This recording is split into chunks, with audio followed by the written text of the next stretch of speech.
let's do it. So we know nothing about our guest here, which is fantastic, other than she's You mean this is not the way industry. most people do their podcast? Just, hey, come on.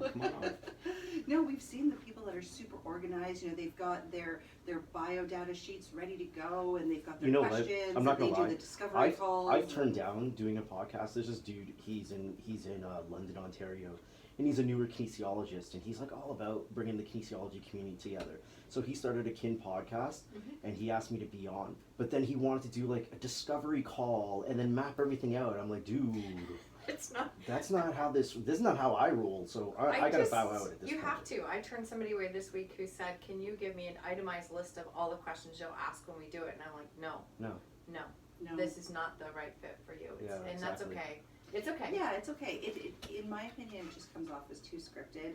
And one thing I say to people who listen to us is my reactions are so real. Like when I don't know if people think I'm serious or not when I say I've never met this person or I've never spoken. No, I met Marsha 25 seconds ago. Like I don't know anything about her, but this is what the episode's going to be about, is getting to know you. So with the listeners, I'm also getting to know you, and I love that.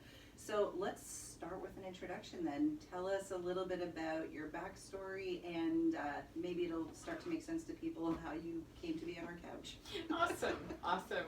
Thank you so much for having me. I am recently past being a registered kinesiologist. I was for 27 years and just let it go. Why did you let it go?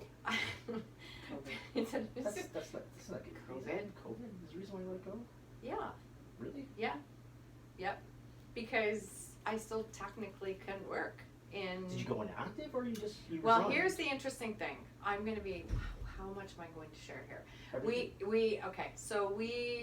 applied to go inactive, and I figured I would go inactive, and then when... What do they charge for an inactive fee? So I think it's $200 or $250 for inactive. Okay.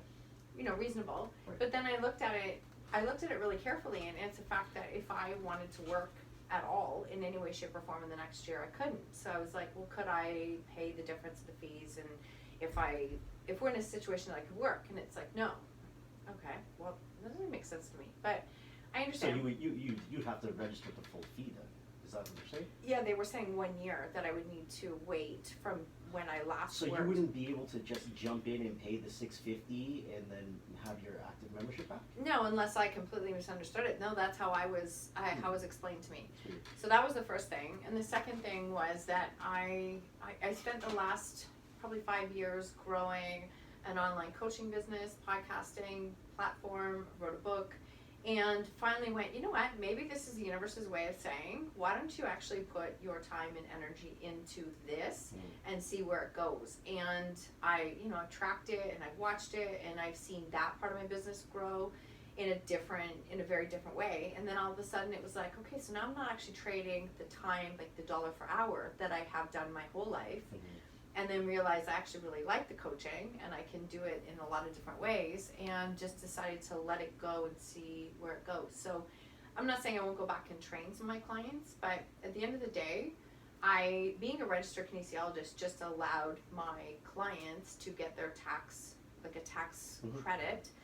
For myself, as a registered kinesiologist, I say this with a lot of love, is the fact that I have not seen any change in my business for paying, I'm going to say it, for paying, thousands and thousands of dollars.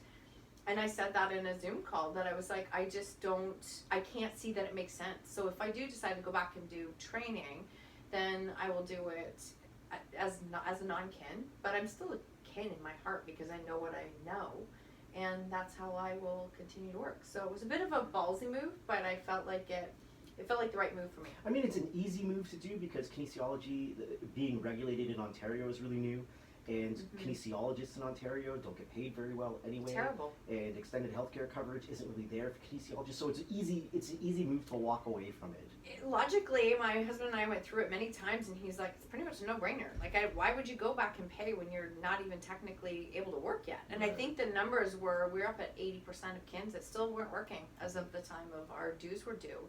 And it just felt like I was being called in a different direction. Interesting. We're doing something very soon that's gonna blow up the kinesiology world a little bit. Oh, that's awesome. Good for you. I just got off a Zoom call with a bunch of other kids, and we're putting together like a really cool educational summit. but it's all awesome. business related. See, that's what's missing. Let's just like that's great Yeah. because I think that I love the profession and I think that it deserves more than what it gets right now. For sure. Yeah, I absolutely love it. And so for me, it was just I think had we been in a space where we could maybe delay our payments, maybe like defer them, having payment plans, but that really wasn't accessible. It was like on a approval basis, and I just went, there's just so much that is unknown as far as what's gonna happen in the next few months. That the biggest gamble felt like paying my dues in full. That was the biggest gamble I could Yeah. make. Well, and as you said, you have so many other projects going on, which I'm excited to talk about all of these things that you're doing. Yes. So why don't we get a little bit of backstory then? You said you were a kin for 27 years. Where did you get your kin degree from?